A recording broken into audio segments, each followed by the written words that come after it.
Hey guys, this is Emilio Soto from the House of Levites Music, and today I will be showing you how I recorded these drum tracks. I actually used the Focusrite 18i20 to record these tracks, and now I'm going to show you the processing that I did with these tracks and how I went about my drum mixing. And here we go. So right now let's go into my mix window, and as you can see, I recorded using 5 audio tracks, 5 drum tracks. I have a kick, I have a snare, I have a tom 1, tom 2, and overhead mono mic. Those are the mics that I have available right now, and it's been working perfectly for me. So now let's dive into what I'm using actually on my drum bus. So first things first, I set up a drum bus. I route everything, all my outputs, my individual outputs, all the way to my drum bus here. And as you can see right now, I have one insert on my drum bus, and I can actually use pretty much any type of compressor. I like using a CLA 76 on my drum bus or a CLA 3A, and these work great, and it gives me the sound that I want. And right now I'm using a Solid State Logic G-Bus compressor. This thing is amazing. I love using this, and right now I'm going to show you what it's actually doing to my drum tracks. So here we go.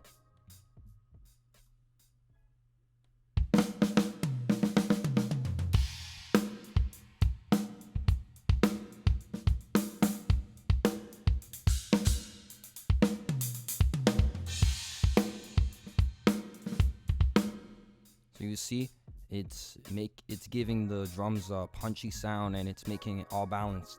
And this is one reason I love using this bus compressor, and it's just so amazing, and keeps everything leveled and everything balanced. So then I'm actually using more SSL equipment right now, SSL plugins actually, on my drum channels. So here we go. This is actually the SSL E channel by Waves, and this thing is amazing as well. It sounds like the actual console strip, and it comes very close to it, and I love the sound of it. And I love using the gate on it as well, with the right settings, with the right range, right threshold, and right release time and attack time. You definitely can get this thing sounding amazing, and it takes out all the bleed from the other drums as well. So right now, let's solo the kick drum.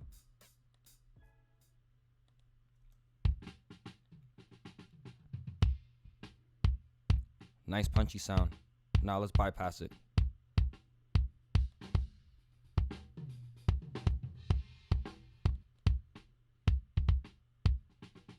It's definitely giving it punch.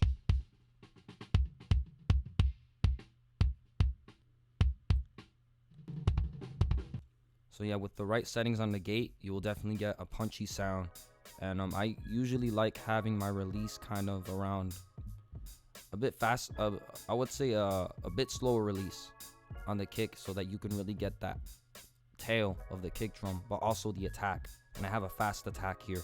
So yeah, you want to go with the fast attack to get the transient of the kick, the actual first hit, and then a slow release to be able to get that tail, so that, you know, it lasts. So this is the result.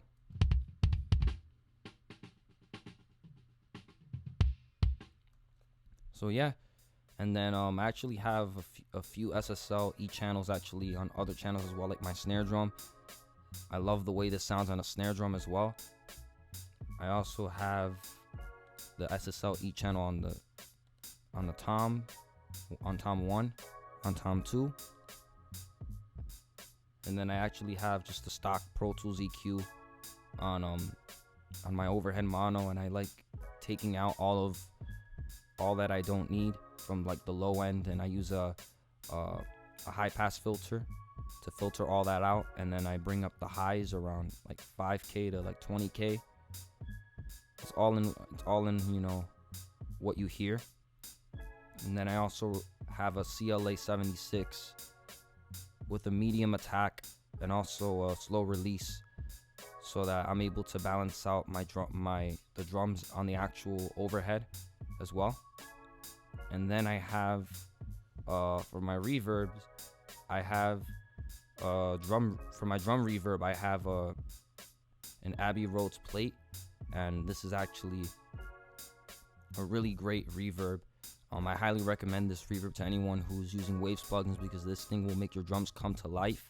This plugin will make your drums come to life and also add a space and give you a liver feel, and I highly recommend it. So all together, I'm gonna show you what this sounds like. So here we go.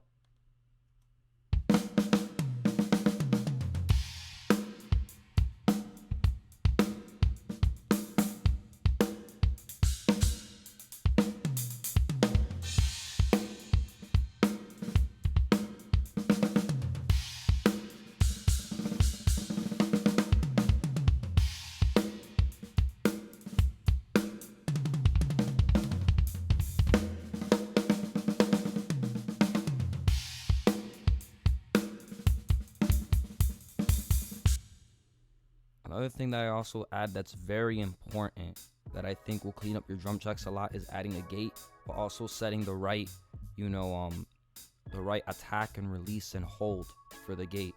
So for some of my tracks, I'm using actually the gate that comes with the SSL E channel, and I'm also using a C1 gate by Waves. And this, I actually use this. I'm actually using a gate for my toms using the SSL E channel, and I'm also using the C1 gate as an expander. Now the expander actually helps with certain sounds, so like it helps make, like I love an expander on toms because it gives the drum more beef, it gives the drum more depth, and it also helps the dynamics of the drum as well to really capture it. So that's why I have that on those tracks. So yeah, that's pretty much my workflow, and all together, it just sounds good. It just works. And this was all recorded in my room, and this is the result of it. Check it out.